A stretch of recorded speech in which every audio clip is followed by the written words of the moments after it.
Got another question for you, Mr. Ryan. Here we go. We got more context. I know you always love context to help answer. Can you suggest all the ways to connect with B2B clients? Like, for example, connecting through LinkedIn with potential decision makers. This is a pretty broad one, but we'll look at some context here. Udgum is an upcoming company to transform executive hiring and professional networking by combining AI-driven fraud detection, expert interviewers, and an exclusive leadership-centric media platform, and they streamline leadership hiring through verified industry professional interviews. So it's kind of like a platform, and they bring people in from like Fang or Mang, McKinsey, and the HR tech industry. So let's talk about LinkedIn, and then maybe go general, and then start to narrow in specifically about this. Sure. Let's go super high level to begin with, regardless of who we're trying to reach out to. All right. So if we want to be able to connect with people, I love to warm folks up first. If we're really specific on who we're targeting, for example, so let's say based on what you said, Ed, this might be like HR heads, talent acquisition leads, CHROs, executive recruiters, something along those lines, right? Let's just say we've figured out who our ICP is. We know who we want to go talk to, right? You can just start by doing direct outreach, and there's nothing wrong with that necessarily. But one of the things that we have to consider is how much of that are they getting from elsewhere, right? How much cold outreach are we getting? And my new philosophy on cold outreach is the last option. It is the last option, meaning that I will only do cold outreach if there is no other way for me to warm that person up and have them become a little more familiar with me, and for me to become a little more familiar with them first. When we can become a little more familiar with them, we can deliver some context. All right, and that makes us that much more powerful. Now, I'm not talking about like customizing your cold outreach. I'm saying like let's do this little friend, the mom test. Let's get out there. Let's talk to some of these people. Let's understand what are the problems. What are they worried about? What are they thinking about? Then we can start to throw out some content. And the beauty is, like with a platform like LinkedIn at this point, we can publish that content. We can then go back into on personal profiles. So I'll publish as Ryan Rutan. I'll go over to the Startups.com side. I'll create a campaign. I will do a thought leadership campaign. I will then go in and select existing content, and I will boost that out to who? To exactly that audience. So to the people with the job title or job titles within the company size that I want, within the geographies that I want, within whatever other company revenue. There's all kinds of ways that we can slice that. And I start to push that content out in front of them. All right. So now it's not just outreach. Now they're going to look and they're going to go, oh, who's this character? Right? Who's this guy that's talking about all this stuff that matters to me? All right. Again, going back to that context, we don't need context that's necessarily individual. We need context for like, what are they likely worried about based on the fact that they're in this group? And we start to deliver some value to those folks. Right. So if you want to start to connect with people, the more you can do to show up in front of them before you make the overture of like, hey, let's talk, let's hang out, let's be directly connected. They've seen your face 2 or 3 times before you make that outreach. You are way more likely to get the connection and have that person follow up. How much more likely? We see 40% more uptake on ads, which is a massive change. So if I use a warm-up routine first and get content out in front of people before I put a LinkedIn lead form ad in front of them, 40% increase in throughput on that lead form. It's a massive change. Let's back it up then. You said a few things that I think are worth highlighting for founders. First, LinkedIn is so saturated. Ryan, how many cold queries do you get on LinkedIn per day? I last cleared my inbox before our session today. It would have been 11 o'clock my time, so 3.5 hours ago. I have 72 messages in my inbox, and I don't know but maybe 7 of those people. Okay. 65-ish. So, Ryan, you're someone that would be a really great contact on LinkedIn. Like, I would say you're coveted. If I can get in with you at Startups.com, you've got tremendous amounts of pull, like you're a decision maker, all those things. And, so am I. So obviously we're high value targets. So I'm identifying this. Then everybody sees us as that. I'm surprised you even clear your inbox. I can't even clear my inbox. I literally have hundreds of unanswered queries because I just can't get to them all. And if they don't catch my attention in the first preview sentence, like I'm just going to ignore it. And that's just a waste of time for everybody involved. So LinkedIn is saturated. And I think founders, I don't know how you experience this, but I think founders think it's like some magic cold call bullet that I can just go ahead and, oh yeah, are you interested in my stuff? Can you help me with this? Or will you buy that? And some people are going to magically respond. And it just doesn't happen that way, Ryan. We talk about this in terms of fundraising too. I think one of the fallacies is that founders think if I pitch just right and I say all the right things and I'm just the right opportunity and everything, yes, then the investor will say yes, that it's somehow it's entirely not entirely in my hands, but it's in my hands. You got to remember, you're not pitching in a vacuum. You're pitching up against every other thing that investor could do with their money, from hard assets to keeping it in cash to buying government bonds to investing in the other 400 startups that sent them a pitch deck that week. It's the same thing on the outreach side, right? And so what makes the difference in the outreach side? Familiarity is a huge part of that, right? If they've already seen you, they've already interacted. So you know my funnel, right? You know one of the funnels that I love to run, which is this warm-up funnel. And it starts by getting people to engage with content. Once they engage once, I retarget them with more content. Once they engage again, I retarget them with more content, but this time with a little bit more friction. There's usually a sign up, or maybe they have to come to a live session. Once they've passed that barrier, they're still going to keep getting more content, but then they're also going to get some sort of direct outreach for a hard CTA. Sign up for this, buy this, answer me here. Right? Okay, you're giving away all the secrets early. I was like trying to set you up for like the big reveal, but there I like it was. So going back to what you said is because it's so saturated, there's so much competition. Do your part in your own profile. And by the way, at Startups.com, every Wednesday morning, we do LinkedIn profile audits. I believe this founder showed up to one as well, which is great. So we're going to help you with that. But load your profile up with content that's relevant, not cat videos, not what you ate for breakfast, but thought leadership, talk about the industry, all those things. So you want to get that going because that's going to set the stage for that warm-up funnel. Ryan, walk us through the best practices. How should a founder optimize their LinkedIn profile for what you're going to talk about, what you're having us do? Well, again, this is going to go back to what are you trying to achieve with that, right? What do you want people to do as a next step? Do you want them to check you out? Do you want them to talk to you? Do you want them to be able to visit your site? Like what are we trying to inspire them to do? We always have to think through what's that next step. And it's so funny. It's so obvious once I say it, and yet so often, and when I say like, okay, what's the next thing you want them to do? I want them to do this. Okay. Where do you say that? Where do you indicate that? Where's the invitation? Anywhere here? And they go, oh shit. Almost invariably, they're like, oh my God. Yeah. I'm almost doing the opposite. I'm basically telling people to go away. Yeah, kind of.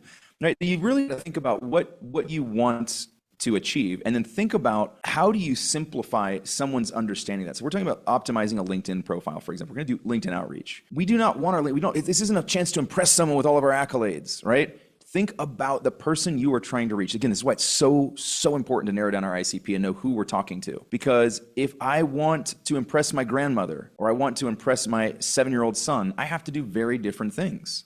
All right. What I will tell them will be very different stories. Maybe it's the same day, but I'm going to tell that story very differently in terms of what I did to impress the two of them. You have to think of it in that way. Who is going to show up here? What are they going to see?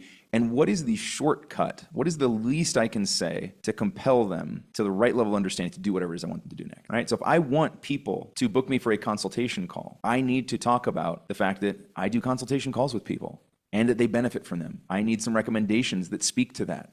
I need a call to action that says to do that. I need to show that I have requisite experience in that regard, right? I need to call that out everywhere I can, from my headline to my description, to my experiences, to my pinned content. All of it has to come together and tell the story. And the story can change a lot. I think people also assume that like, well, yeah, I made my LinkedIn profile 8 years ago, and it is what it is. No, it's not. Right? I know people that change their LinkedIn profile every quarter because they're pitching something different. They move from one product or one phase of their product to another, and it has to change over time with it. You're laying the foundation with your profile, and I want to highlight something. We had a founder that I work with. He ran a very successful social media management platform that agencies used, and they're doing like $20 million a year. Very successful. And I asked him, I said, you have all the data. What is most successful in terms of getting attention and cutting through the noise on social media? Because it's free. And he said, Ed, the most successful is controversial. You have to be controversial and say something. Now, I don't recommend going on offending people. I see people trying this, but saying something that is different, dare I say, contrarian to what everybody else is saying than the usual AI generated, like you see this content all the time that if you can at least say something different and just stand up. Let me bring this up. Brian, you told me a really great example, and I'd love for you to share this. You said, hey, I believe you crumpled up like a napkin and you wrote a message on it, and then you took a picture and you put that on LinkedIn because it's different than the glossy AI generated. Walk us through what it means to stand out in terms of your content. Let me back up for a second. So controversial and contrarian are definitely one way of doing it, but that falls under a broader category, which I think will open up some more space for people to find their own way of doing this. Not everyone wants to be contrarian. Not everyone wants to be controversial. You need to be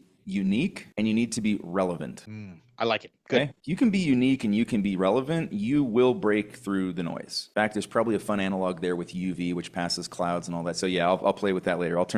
We'll make a light spectrum analogy out of this. We'll workshop it. We'll science this. Okay, so really what you're trying to do is to make sure that you're relevant to what your audience needs. So that, again, it goes back to knowing who we're talking to and knowing what they're going to react to based on what they're likely thinking, what they're likely struggling with, what they're trying to achieve, why they're failing to achieve that. Right? If we have that, then we know what we can say to be relevant. Then we need to be unique, because if we're saying the same thing that everybody else is saying, then or saying it in the same way that everyone else is saying, but I don't think you have to be contrarian or controversial. You can be augmentative. So everybody else is telling you the 5 things you need to do with your social media profile. Here's the 6th. Exactly. Right? Yep. All of a sudden they go, oh shit, there's 6? I didn't know that, right? I thought there were only 5. Okay, cool. Right? So you can stand out by doing the napkin story was a fun one, because we've been running at that point, I'd probably run like $50,000 or $60,000 worth of ad spend on LinkedIn. This is pretty early days with LinkedIn for me. A significant amount of spend, not massive, but a significant amount of spend. I wasn't seeing the results I wanted. I was starting to get confirmation that everybody was right about LinkedIn, that it's expensive, right? You know my take on expensive. There's no such thing as expensive marketing. There's no such thing as cheap marketing. It's only relative to the results you achieve. If I have to pay $1,000 a click, but I generate $10,000 from that click, do I care it was a $1,000 click? Not unless I have really crappy margins, right? ROI Right? based. All about ROI, right? Do we get what we wanted from it? That's what matters. I was starting to believe that there may be a real challenge with this platform and that it was just too expensive. And then I started to say, like, okay, what's really going on here? I didn't like my click-through rates. I was looking at them like, I'm getting good impressions. I can see that I'm hitting the right audience. I know I'm in front of the right people, but they're not paying any attention to me. Why? I know I'm relevant. Am I unique? Yeah, my messaging is unique. So what else is going on here? And what I realized, I started scrolling LinkedIn,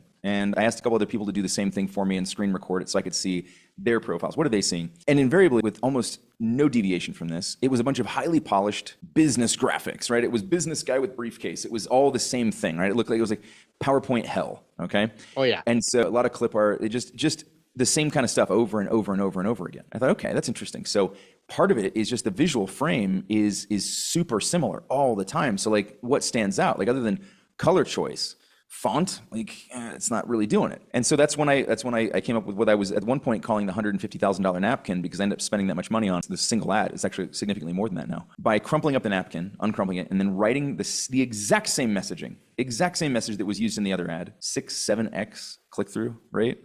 Why? Oh, because it stood out. Wow. People were all of a sudden like, the heck is this? Now you're seeing a lot of this on LinkedIn now. There's a lot of people like that do their handwritten notes and hand drawing sketch starts a AIs trend now. right? Yeah. Everyone right? starts doing it. Yep. But at that point, and so then you got to go back and revisit, right? Some of the stuff I'm doing now are more colorful, business-focused graphics. Why? Because everybody else went the lo-fi route, like a lot of whiteboard, a lot of hand-drawn notes, a lot of just irrelevant photos of stuff. So again, you want to understand how can you stand out while being unique and relevant. Right. And if you I completely screwed that before. Why did I say UV? There was no V involved. Why didn't you call me out before? I just realized it's UR. I went with Rev. You know Rev. Okay. I was workshopping with you. Okay.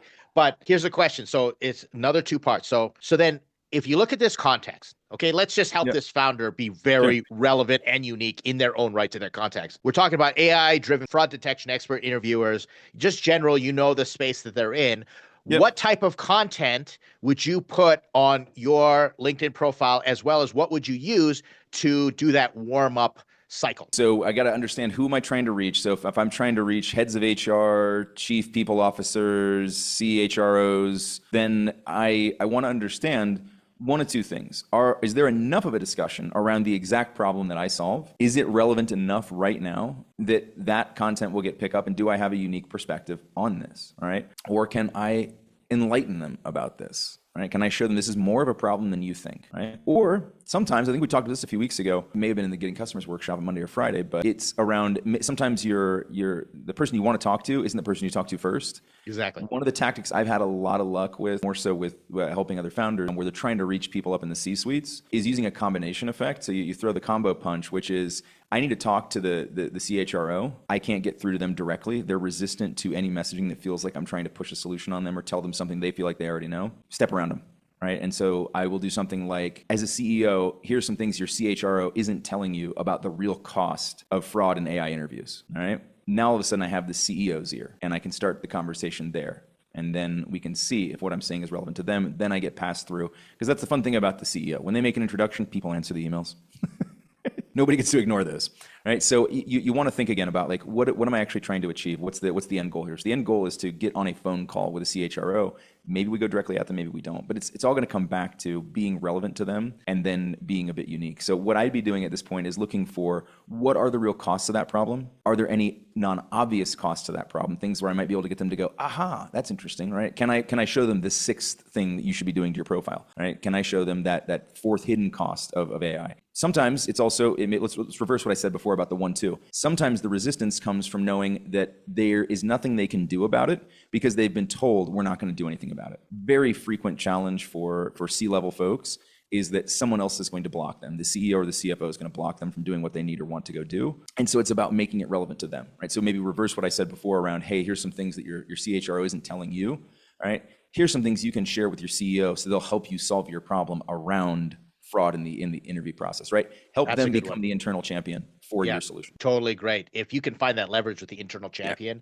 So those are all fantastic nuggets. One last thing. How much, Ryan, do you test your content organically on your own profile before you start paying for it? Because I want to get to that warm-up cycle. I want to push that content out there. How much testing? What does that process typically look like for you? Depends. So for me at this point, I can do all the content testing I want because I have enough of an organic following and a big network. At the early stages, little counterintuitive, I will use a little bit of paid upfront to figure out what to do organically, and then as organic grows, and then as I want to boost that further, then I can. But getting a real response on content when you have a very small network, or let's just say you're now reaching out to people you never have. Maybe you've been in the industry for a long time, but the stripe in the industry that you played in, like let's say you were like middle management in a company, and now you're the CEO, founder of your own startup, and you need to sell to the CEO and the founders of the people that you used to work for. Right. And so you don't have the same level of social cred that they did. You don't have your network is people that work for them, not the them that you need to talk to. And so this is where paying to play works out really well. We've talked about this in a couple other contexts. I think maybe it's easier to understand using the SEO and paid search example. So let me use that really quick. Sure. Say we want to build an organic hub and spoke model. We're going to do organic traffic. We want to build SEO. I used to do that by just starting out saying, okay, let me start writing content. I'll write lots of content. I'll write great content. I'll write the best content I possibly can. And then we'll wait 18 months to see if anything works. And then it occurred to me, it's like, hey, well, what occurred to me, actually, it wasn't something that occurred to me. I got the content to work. That wasn't the problem. The problem was once I got the traffic from the content that worked, it turns out it wasn't good traffic. They weren't the buyers I thought they would be. Gotcha. So what do you do instead? Right from the beginning, you go buy the outcome that you want to try to build for. So I would just go and pay for the search terms that are the keywords I wanted to rank for. I have the traffic to the page and make sure that I got the outcome that I wanted from that. Right? So in the same way, if we want to do content testing, one of the fastest and not particularly expensive ways to do that, I would say it depends on how much money you have versus time. If you have no money, then you're going to have to work it organically. If you've got some cash and you'd like to accelerate things, sometimes like a little bit of investment here goes a long way because it shortcuts that time to understanding what's actually going to work for my audience. Right? And so you need to develop a couple different thesis around what they're interested in and then test those, pay to get that content in front of somebody and see if you get the outcomes that you want. Especially A/B testing is so easy if you pay for it because it's all organized for you. You can see the metrics out there. Force it. Trying to do A/B testing organically, I find very infuriating because you just don't know where it's all coming from. You aren't A/B testing at that point because the biggest variable in that is not your content anymore. It's who actually saw it. Did anyone actually see it? That's the thing. You're introducing a massive variable and then pretending that the data that comes out on the other side has any relevance one to the other. There's relevant data there. If you stay within that individual post, you can learn something about that, but you can't then compare the two. Based on the way the social algorithms work now, it's not an A/B test at all. You're just playing around with content. To summarize, LinkedIn outreach. You go out and make sure you know your ICP. So I'm repeating and you can fill in the gaps. Once you know that, we're talking about being unique and relevant. Get your profile, get the foundation laid, and start putting out thoughtful stuff, whatever's going to be relevant in a unique way. And then as you start to go and develop the traction, you may want to pay just to understand what to pay for next and continue to grow and develop that. You're advocating what I heard is kind of a dual approach, like do both at the same time, work the organic and try and develop it, but then pay if you want to. And then once you do that, you know what to pay for in terms of a warm-up cycle, and then slowly start to increase the friction so that by the end, they pop down in the bottom of your funnel and they've signed up for a webinar consultation. How'd I do? Yeah, it sounds perfect. Yeah, the thing I love about, I'm going to stick for just 1 second on the paid organic dynamic. One of the things that's great about having the paid sort of figured out, meaning that you've done enough of it to know what you can achieve with that as well, is that it's immediate. Right? If all of a sudden, so for example, coming into the webinar today that Will and I did, we had 300 signups. I wanted to get to 400 because I wanted to have about a 200 person show up. And that's typically what it takes, about a 50% show rate. So I have some options. I can publish some organic content. I'll get some, but I know I won't get enough. And so because I know what I can achieve with paid because I've tested in the past and I know I've already proven what's relevant to the audience, I have an ability to, on an as needed basis, step on the gas, when I want to, right? Which as you get into those first couple stages, Ed, you know this as well as anybody, growth looks real herky-jerky. It's like watching an oldie-timey train start moving, right? It starts and then ka-chunk, ka-chunk, it starts pulling, then the caboose moves, then it slides forward, then it stops, and everything's just disjointed. Having a paid channel like that you've spent some time in and have some level of control over is beautiful because it can even that out. And it's like, okay, we did 2 months where like we had great sales. All of a sudden our lead pipeline's drying up and we're going to see sales drop off next month and we're pushing organic, but it's not going. Knowing that you can step on the gas and have that paid channel in pocket is really nice. So it feeds in more ways than just the ability to prove out what to do organically. Yes, perfect. Okay, so hopefully that answered the question there.